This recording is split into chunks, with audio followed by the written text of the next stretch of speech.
Good morning, Stampers. Welcome to Learning with Friends. I am Pat Fairless from Fairless Stamp and Flair, and I have a fun technique today for you. When I first tried this, I'm like, oh, this is so me. It's kind of felt like I was getting back to my roots of the techniques I really like to do. It's a little bit messy, can be, and you're not exactly sure what it's going to look like in the end. And some of them didn't look all that good. I'll show you those too. But I like those kind of techniques because it's fun, and it's at the end, it's like, oh, wow, this really looks good. Or, oh, not so much. It's just paper. Throw it away. But anyway, it is called, let me make sure I get the name right, Watercoloring Embossed Vellum. And I don't know why it's called watercoloring, because there's no water involved. But we will use alcohol, not the drinking kind, but the isopropyl alcohol. So I'm not sure why it's named that. Maybe I should come up with a new name. What do you think? Watch the video and give me some suggestions at the end. Let's come up with a better name, more appropriate. Anyway, let's go ahead and flip the camera over, and we will get started. There's a few supplies involved. You need, as you might guess, if it's called, well, maybe not, watercoloring embossed vellum, you do need vellum, and you do need an embossing folder. You don't need any water, but you do need some isopropyl alcohol, and I'm going to recommend the 91% minimum or greater.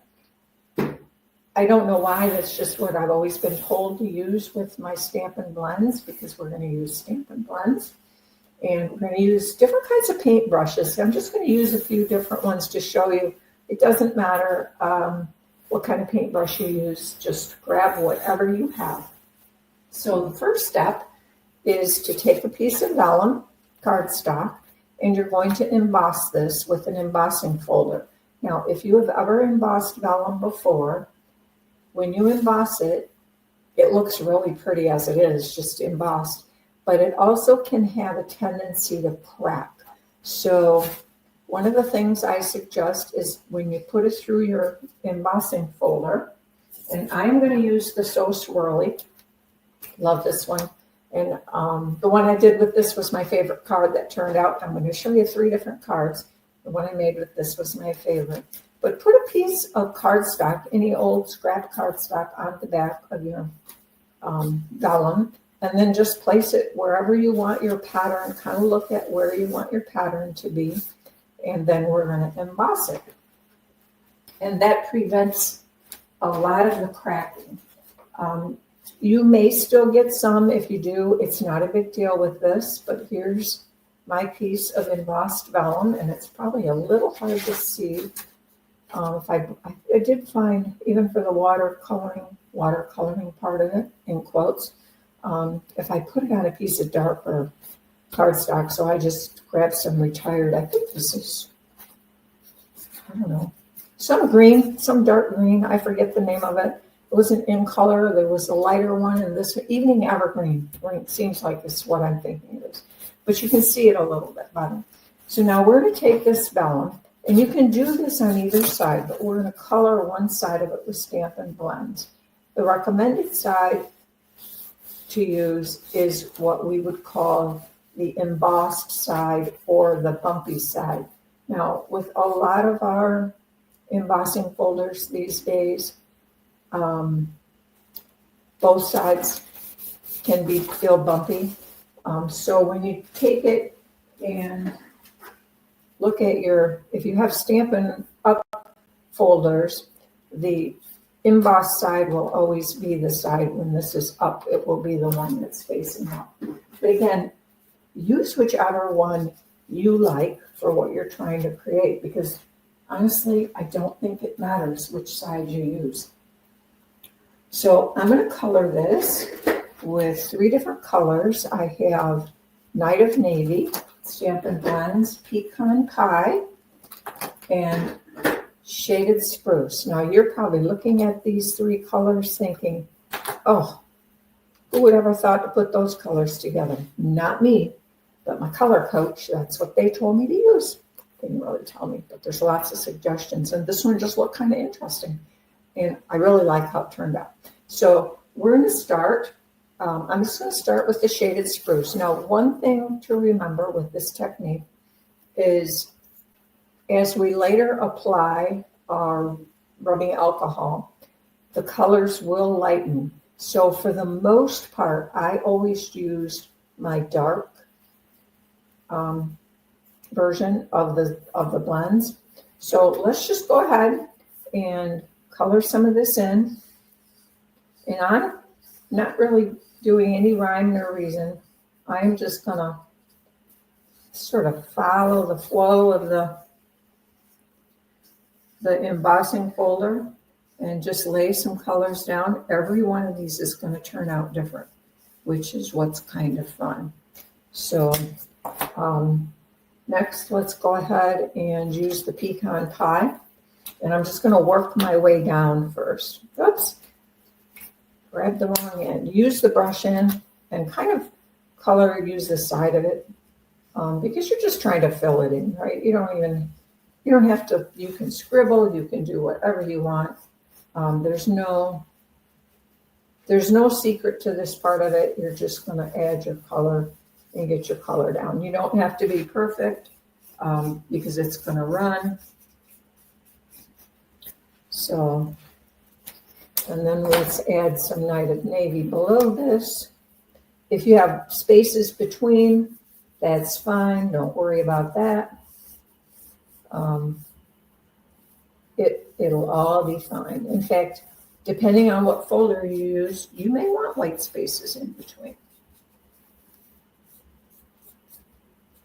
Okay, and I'm just kind of, for lack of anything better to do, I'm just sort of following the pattern of the folder. Go ahead and get this down here.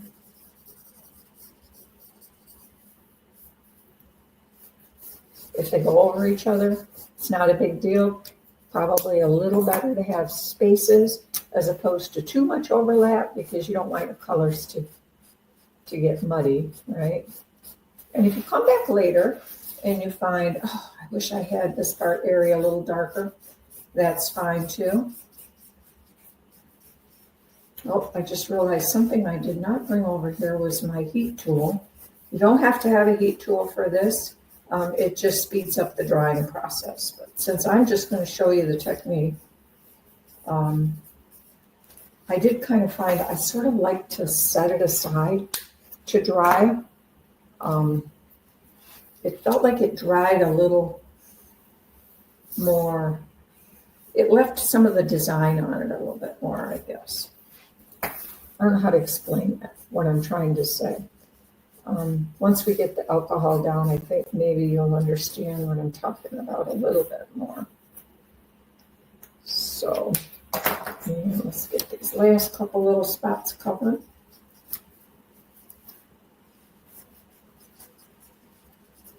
Okay, so we're going to call that good. So move my Stampin' Blends out of the way.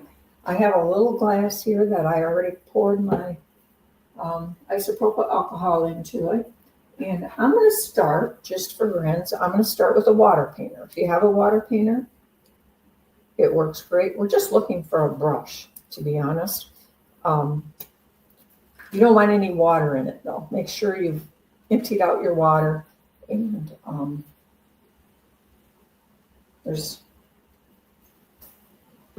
so I'm just going to pick this up. And I'm going to do one color at a time, so I'll use this one for the navy.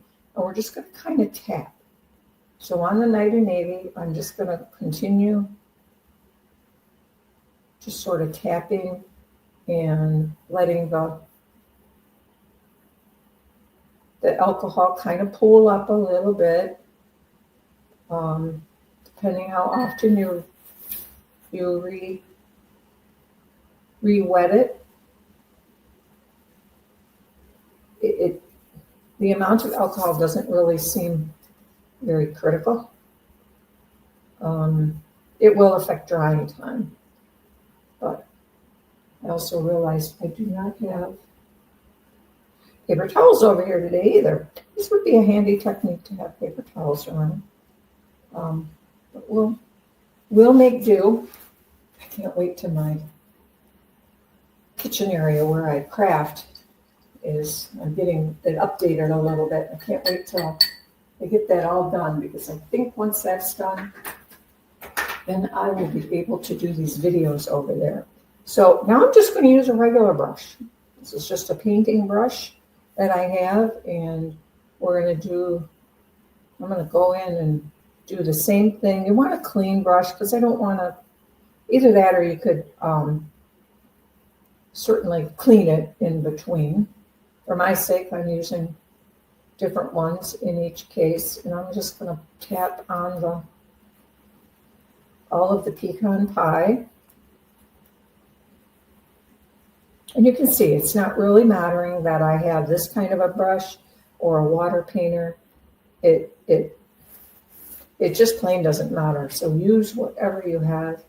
Don't go out and buy anything special.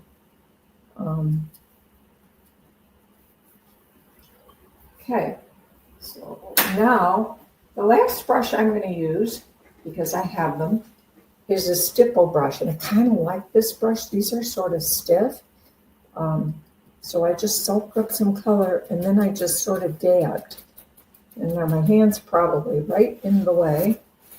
Let me turn this over and see if that helps a little bit. This thing holds a fair amount of alcohol, probably because of the coarseness of the bristles in these. And it's really easy to just tap along and add your alcohol.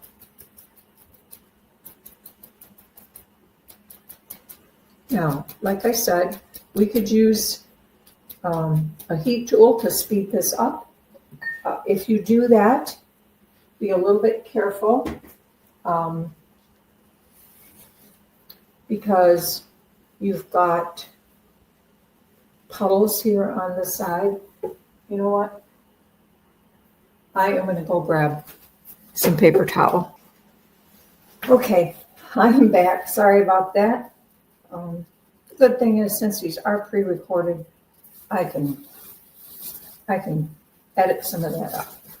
But I want to clean up the sides just a little bit, because I do want to show you how to attach this down.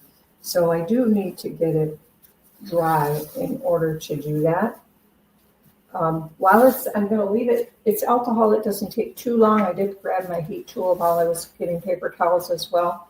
But I want to let it dry just a bit, and before I hit it with the heat tool.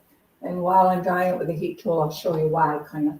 But in the meantime, let me show you the completed card that we're making with this particular folder. And here's my card with Storybook Friends. I picked 3 little cards. This card layout I got from my good friend Kathy from Simply Cards by Kathy. This is a layout that she developed, and I liked it. She showed it to me, and I'm like, oh, that's really cool. So I thought it looked really cute with these little guys. She used them in a very similar way. And then on the inside, I did use the Easter greetings from Storybook Friends. I am slowly starting to build up my stash of Easter cards. I know it's still, a month and a half away? I think it's in April this year, I think. Haven't looked that far ahead. We just got done with Valentine's Day, right? Anyway, I did use Easter greetings, so then I pulled out my go-to Easter stamp set that's probably 15 years plus old.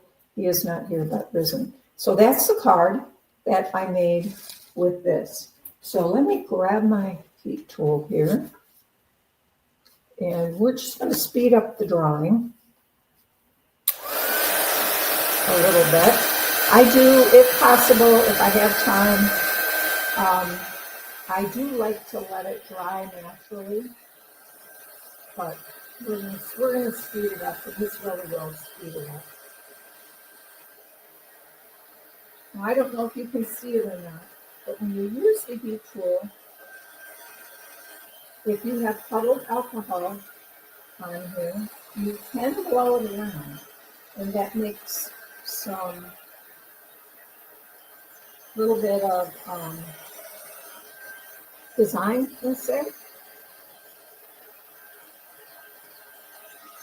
Okay. It's pretty dry.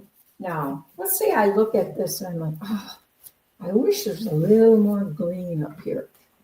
No worries. Just grab your shaded spruce, add some more green in. Maybe up here needs a little bit too. Just scribble a little bit in. Grab your brush and your alcohol and just dab it in those spots because you want it to flow around. This is similar to a technique that we do with alcohol on vellum that does not use embossing. This just adds another layer of interest with the embossing because it helps the colors want to sort of gather in those grooves from the emboss. So this has got more on here now. So I'm going to just show you how. Can you see it moving? I think you can. And this is kind of why I don't really want to necessarily blow the green all over into the other colors, which is why I like to let mine dry just a little bit more naturally. But we're speeding things up for sake of brevity today. So we're not going to worry about it. We'll just get these cleaned up. I am on low. I'm going to shut it up to high. Just to, by the edges, I'm kind of blowing it off.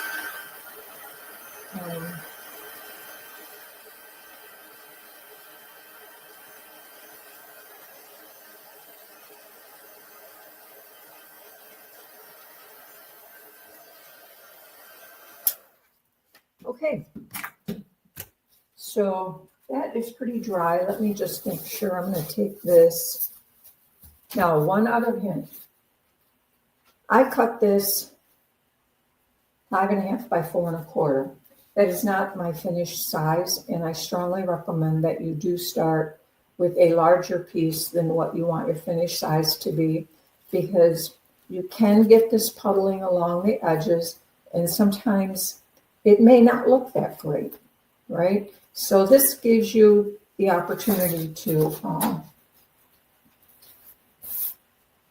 trim some of those edges off. And if you do get any cracking when you emboss your vellum, often the cracking will occur at the edges as well. So if you can trim that, then you can oftentimes get a little bit of that, rid of a little bit of that cracking also.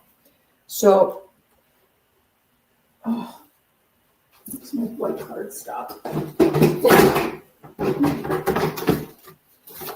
I feel very disorganized today. I know I haven't.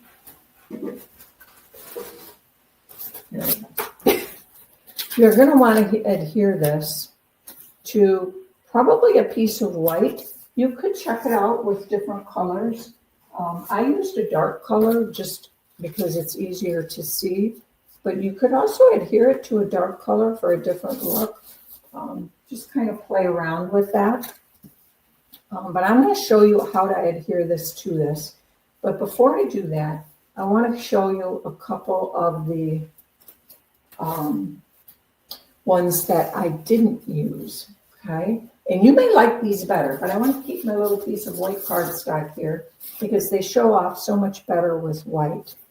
And this is one I made using the layered florals, I think it's called, embossing folder. It's this embossing folder, yeah, layered florals. This has quite deep. This is a 3D one, and it creates a lot of texture. And then, so in this case, I just colored with my Stampin' Blends, each flower a different color, and then I used the alcohol like I just showed you. And here I left a few little white spots on there. I wasn't crazy about the colors on this one. I did another card that I liked better with different colors. These colors were Berry Burst, Pretty Peacock, and Daffodil Delight, I believe. And then I had a little Granny Apple Green on the leaves. But this was a card I made using that same folder with softer colors. So this had Pretty in Pink, Highland Heather, and Lemon Lolly, and Granny Apple Green.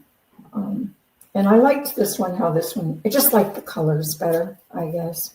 And the stamp set that I used for this sentiment is called You Are Beautiful. It has some wonderful sentiments in it and a couple of stems.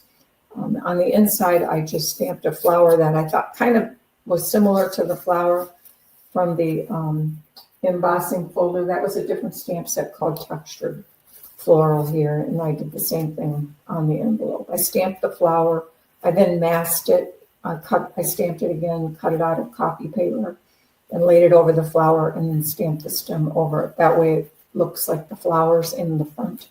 There's a video out there that shows you how to do masking. If you're not familiar with that, just search on my channel for masking technique, and you can see how to do that. But that was that card.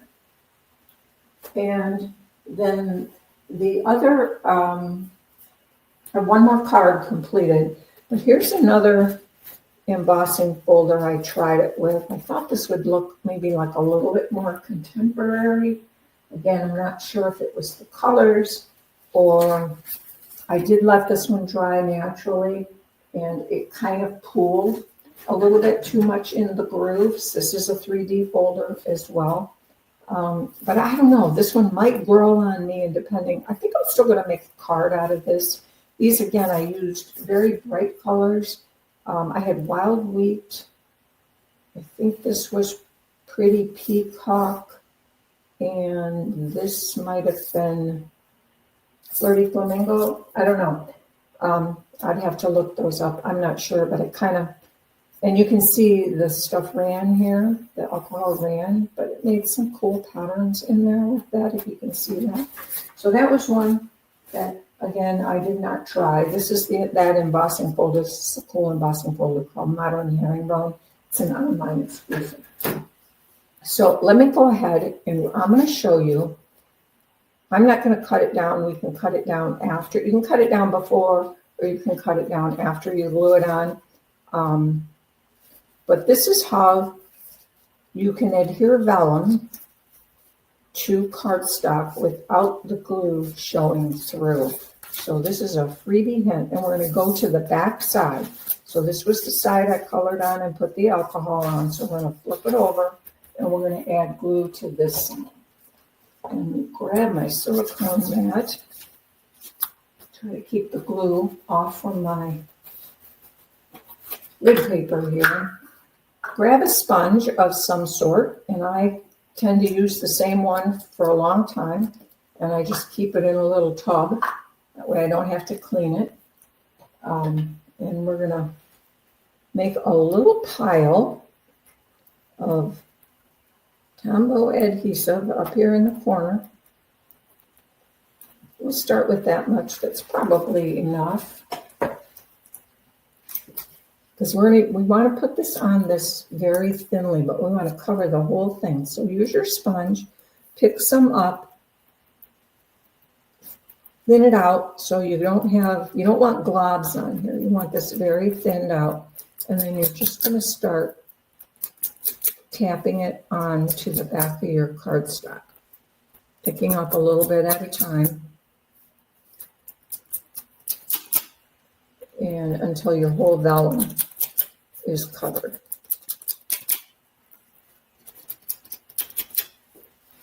This also actually is a great way if you have some intricate die cuts that you want to adhere down. And maybe you don't have adhesive sheets, or you forgot to put the adhesive sheet on, like I usually do, until afterwards, and you're like, oh, shoot, why didn't I put my adhesive sheet on here? This is a great way to get adhesive on the back of detailed dies. Is just use a sponge. You just want to make sure that you're really, this is a very thin layer on your vellum. And then just kind of, you don't want it puddled or pooled or anything. You want it very smoothly adhered. And then we're just going to lay it on our cardstock. And the easy part, if it's bigger, like I said, you can always trim it after. But you are going to want to put your vellum. I like it on white because it seems to bring a little bit more life and pop. But experiment with different colors. Depending on the color of the blend you use and the look you're after, it could be different. Now, I'm not sure I'm crazy about these 3 little spots right here. I could probably take my alcohol and dab them and see if I can lighten them up, and I can. So that's what I mean by it's, you have the opportunity to either add more color, or maybe there's a spot you're not crazy about. Just take your brush and just kind of tap on it. And now I'm just going to lay that aside to let it dry. So that is the technique. Now I said I have one more card. So let me show you one more card. And this card was made with Friends for Life. And it uses the Dashing Details, I think it's called, embossing folder. Dashing Designs embossing folder. How well you can probably see it better here in the picture. So that's what my vellum was embossed with. And on here I used 3 different colors. These 3 colors were also colors I would not choose, but the color coach recommended them. So I'm big into using my color coach. Colors are difficult for me. And a lot of these combinations, I would never think of it by myself. So the color of this is Petunia Pop, Smoky Slate, and Balmy Blue. I like that one. So I wanted to keep it simple. With most of these, you do want a fair amount of your background showing because that's the star of the card, really, right? That's why you made the pretty background. So I just used a couple die cuts from the Friends for Life stamp set. This is a little trick I've seen other people do. I had this on here just with black stamped on white, and man, it looked really harsh. So I took my Balmy Blue Stamp and Blend, and I just scribbled a little bit on the happy birthday. And what a change. You wouldn't think a couple little scribbles would make that much of a difference, but it did, and I liked it. So get this open, show you the inside here. I just stamped some stems along the edge. And it's birthday, so this is from Happy Labels, another favorite sentiment for birthday cards. Kept the inside simple. So that is my 3 cards. Let me clean this off and bring them all back in.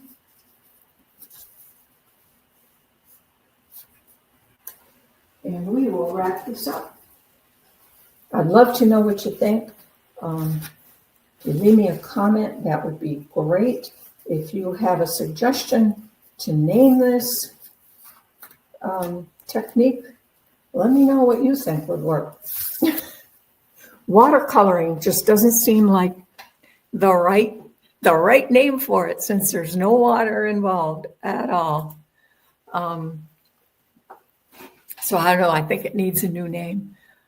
Maybe we emboss vellum with alcohol or something. I don't know. That'll give it people will stop and think, oh, I get to have a glass of wine while I do this or whatever. Anyway, that is my technique for today. I loved them. Those kind of techniques are fun for me because, like I said, you never know what they're going to turn out like. So if you liked it, if you enjoyed it, I'd appreciate a thumbs up, help my channel grow. Subscribe. Every Thursday, I have a new video at 10 a.m. I am not live normally, rarely, but you can always watch the replays that way, and you can fast forward through the chatting that you don't really care about. So, but I hope you liked it. I hope you try it. It doesn't have any unique supplies, so that's the good part. And I will have one of these on my blog tomorrow. I think it's going to be this one.